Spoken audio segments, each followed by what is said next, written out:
everyone, my name's Heather and I basically just wanted to do this video because I was recently diagnosed with Hodgkin's lymphoma on February 21st, and after like my first treatment and everything, I really just wanted to make a video kind of to like help people over the course of my treatments, and I know that it'll help me therapy wise and also help others. So I basically just wanted to tell you guys kind of what I've been going through. So first of all, I want to say that everything I say in this video, you should definitely consult with your doctor first. Don't take everything that I do and do yourself. You should definitely communicate with your doctors, nurses, healthcare team before like doing the things that I suggest or recommend to make sure that it's okay. So another thing I wanted to tell you guys is just a little background on me. I'm 32 years old, and I was diagnosed on February 21st with Hodgkin's lymphoma. I'm a healthcare provider. I'm a CRNA, or nurse anesthetist, so I do anesthesia for a living. And the most important thing that I want to tell you guys is that this disease does not discriminate. Cancer does not discriminate. It can happen to anybody. It happened to me, it could happen to you or someone you love. And this is really why I wanted to make this video, just to let other people know, like, hey, you're not alone. And if it does happen to you, like, there are other people out there that know what you're going through and can help you get through this. So first, I wanted to tell you about how I was diagnosed. So I know I've said this before, but basically I felt a lump on my left supraclavicular area, so like right over here, on December the 23rd, so it was 2 days before Christmas. I had a trip scheduled for vacation, and I just recently been sick as well. So usually the most obvious answer is the correct answer. So I thought that it was basically infection related, as enlarged lymph nodes can sometimes be. So I got better, thankfully, right before I left on December 26th for my trip. Went on the trip, it was about 2 weeks long, came back, and the node was still there. So I just communicated with one of the doctors about it, pulled him to the side, kind of told him my symptoms. He scheduled me for an office visit. I went into his office and did basically what they call very minimally invasive biopsy kind of thing. So I didn't have anesthesia at all. I was just in the office. They injected some local anesthesia in my neck and took out like a couple of specimens and sent them off. Unfortunately, those specimens were not large enough for the lab to tell us anything. So on February the 19th, I had to go under what's called an open biopsy, where you go under anesthesia. And it's also, you go home the same day and everything. You don't have to be admitted to a hospital or any of that. But they did an open biopsy, and they, pulled out some lymph nodes and everything and sent them off. And it came back for positive less than 36 hours later. My doctor pulled me to the side, actually at work, and told me about it. And I went straight to a specialist at that point, left work obviously, told them that I couldn't be there anymore, and went and saw my oncologist, who I'm currently seeing. And we scheduled things just straight away. Things just started happening. The ball started rolling very, very quickly. She drew my labs on the spot, booked me for a port placement, which just goes under the skin. You can actually kind of see mine. I don't know, the distance is kind of far away, but right here under the skin. So basically they access that to do your chemotherapy. And she booked me also for a PET scan and an echo. And I'll explain all these things in a little bit, but basically booked me for a bunch of tests in order to like get the ball rolling and everything. So the treatment for this is chemotherapy, just like I mentioned before. It's what they call ABVD therapy. I'm not going to tell you guys the names of the drugs right now. And also, depending on staging, this may not be the type of therapy for you. It's patient to patient based, even though it's the same type of cancer. Staging is very important in this process. It's staged 1 through 4. And your doctor could explain more to you about that, like when you see them. But basically for my treatment, it's what's called ABVD chemotherapy. And it's about 5 to 6 hours every time you go, which they call it 6 cycles. So it's twice a month. So it's 12 treatments twice a month for 6 months. And so it's 12 treatments, but they call it 6 cycles because it's 6 months of treatment.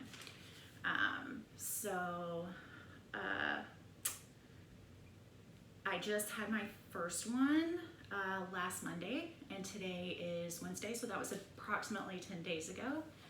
I have to say that accessing the port was a lot more sensitive than I thought it would be.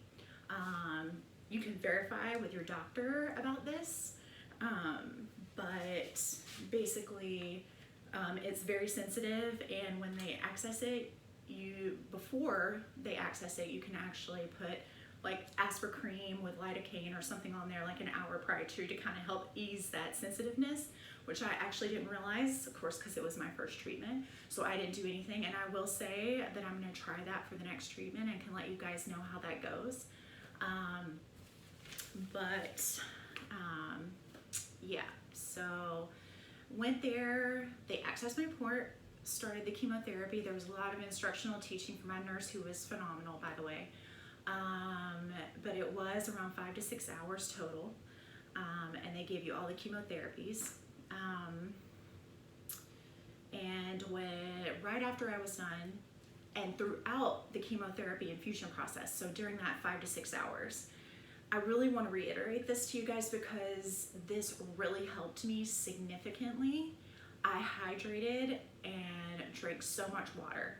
And when I say a lot of water, I mean like 64 ounces that you're supposed to have per day, or 8 glasses that you're supposed to have per day. I probably had like 100 ounces potentially, or maybe even more.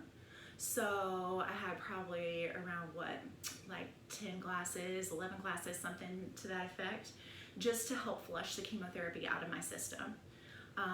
So that really helped me, I think.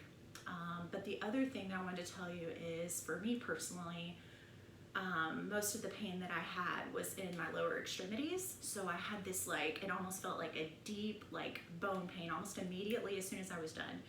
And in my legs and the femur area and my lower legs, but it was like a bone, just deep pain. And for that, what I did was my friend actually got me a heating pad, and that really helped significantly, as well as some lotions that kind of are supposed to relieve pain, and that really helped me too. Couple of the things that I did to kind of prepare for this were, as soon as I got diagnosed, which was February 21st, I just started moving things quick. So I have 2 bedrooms in my place, and I completely cleaned out the second bedroom and completely made it like a meditation room. So I cleaned it out, and I only left books, a couple of pictures on the wall, 1 small television so that I could do yoga. I got a yoga mat. I just really created this room for my personal space and I'll get to why in a second, just for my peace of mind and the infection risk that goes along with it. You're unfortunately gonna have to be in your house for the majority of the time, your house, apartment, condo, wherever you live. And when you stay in here, you definitely need to have your own space, because otherwise you will just absolutely drive yourself crazy. A couple of the other things I did were I went ahead and buzzed my hair off. Some of you, I'm just saying that this is what worked for me. Some of you may not decide to do that at all because you want to wait and see how it goes and see if your hair, all of it does actually come out, or it's just patchy, or because everybody's different. For me, I have very thin hair, so I anticipate that after around the 2nd or 3rd treatment that I'm going to be doing, my hair is probably going to start to get patchy and come out and everything. And for me, that just seemed more shocking, more upsetting, anticipating that, than to just go ahead and buzz my hair off completely. So that is what I did. I'm kind of wearing a cap right now, but I will say that that really helped me take charge and made me feel like I was in more control of this disease. And that, again, is another reason that I did it, is just to kind of try to make myself feel more in control. And it really, really helped, I have to say, it really did. So another thing that I did was I went to go get a medical marijuana card. I live in the state of Florida. So, you know, West Coast, obviously if you live on the West Coast, like California, Oregon, Washington State, it's probably really, really easy for you guys to just go and, you know, explore what treatment options you have to help with nausea or pain or anything like that. You can just go basically wherever you feel like you can and just purchase whatever you want. In the state of Florida, unfortunately, you have to go get a medical marijuana card. It's not as easily available. If you live in the state of Florida, just to give you information, I had to apply for that medical marijuana card. And obviously cancer is one of the diseases that is okay for you to have that. I had to fill out an application. I had to see a doctor. I had to tell him the reason that I needed it. It took till today. So I went 2 weeks ago exactly today, and today it finally came. So that's about how long it takes if you live in the state of Florida, just an FYI. Another thing that I decided to do was to kind of prepare for this was to go on social media. So I actually debated really long and hard about that because I know that the majority of people are very good people, very nice people, and they want to support me, you know, through this whole process and through this disease and everything. But I also know that there's not so good people, people I don't even know, that would probably say some really harsh and mean things on social media. So I just really debated on whether or not I wanted to kind of keep this in or if I wanted to expose it. And so I ultimately decided, after a lot of thought, I ultimately decided that I did want to go on social media and on YouTube about it, just because I really wanted, it's in my, like, in myself to really help people. And I thought that if I did that, I could not only help myself with the healing process for those that do support me, still support me, and also I can help other people. So that's what this video is all about, basically. I really just want you guys to be as informed as possible, even though it is my story and you may have different reactions to it. At least you can kind of know like what to expect, you know. So that's another thing that I did to just kind of prepare myself. So I also, just going back to right after the chemotherapy, another thing that I really did was other than hydrating through that whole, like, first basically 1 to 5 days, those were the worst days for me. I basically, from days 1 to 3, so from the day that I had chemotherapy until day 3, I took the nausea and vomiting meds as scheduled, as the bottle says, as my doctor prescribed, basically around the clock. That really helped me also. I had very small nausea symptoms, very, very, very minimal nausea symptoms. That being said, I also was not hungry during those days 1 through 5. My appetite severely depleted. I actually lost 7 pounds in 5 days. And that was not, again, not from vomiting or anything like that, but I just did not feel like eating. It was extremely difficult. I basically had to force feed myself water, and what little things I could get into my body, I just, you know, like protein shakes, anything like that. I just put it in my body to just try to get some kind of sustenance in there. And yeah, so those first 5 days were the hardest for me personally. And they say that that's pretty typical. Like the days 1 through 3 or 4 are really difficult. And then around day 5, you kind of start getting over the hump, or you kind of start feeling more human, or more like a person, if you will. You kind of start to feel better. That being said, they call it, forgot the exact terminology that they do call it, but days 7 through 10, they basically call that your peak of when you're most likely to get an infection. That's when it's most likely for your white blood counts, your neutrophils, all those things that are really important in fighting off infection to drop. That's on days 7 to 10, and 7 through 10, excuse me. And so you have to be extremely diligent during that time period, because you actually don't feel any different. For me personally, I'm on day 10 right now, and I can tell you that days 7 through 10, I felt so much better. But you have to be so careful from days 7 to 10. Wash your hands constantly. If you go out, wear a mask. If you are in contact with people, right now is a very difficult time for people that are immunocompromised with the coronavirus and everything. Just take extreme measures to protect yourself. Stay inside. Go out onto your own patio if you can. If you absolutely need to go outside, and just be extremely cautious, extremely careful. Always wash your hands. Keep everything clean. As much as you possibly can. It's very difficult right now, I have to say. I'm a very social person. I love being around friends. I have a lot of friends, and I enjoy going out with them, and I enjoy talking to them and everything, and it's been extremely difficult to not be able to hang out with them and not hang out in groups and not do all those things. But it's very important for your health that you do that, because the infection risk is extremely great. And for people like us that are immunocompromised, there's no coming back from it really once you get sick. It's considered a medical emergency when you're on chemotherapy and you have a fever of 100.4. You have to go to the emergency department. My doctor informed me about this. So 100.4 is considered a fever, and if you have that at all, then you need to go to the emergency department, and they'll probably start you on antibiotics prophylactically. They'll probably admit you to the hospital, just depending on what they see and what they think and all that stuff. So it's just very important, guys, to do some isolation. The things that I've really found, I'm just surrounded. I cannot thank the people that I'm surrounded by enough. I have a wonderful husband who supports me, and he has just been unbelievable in this whole process.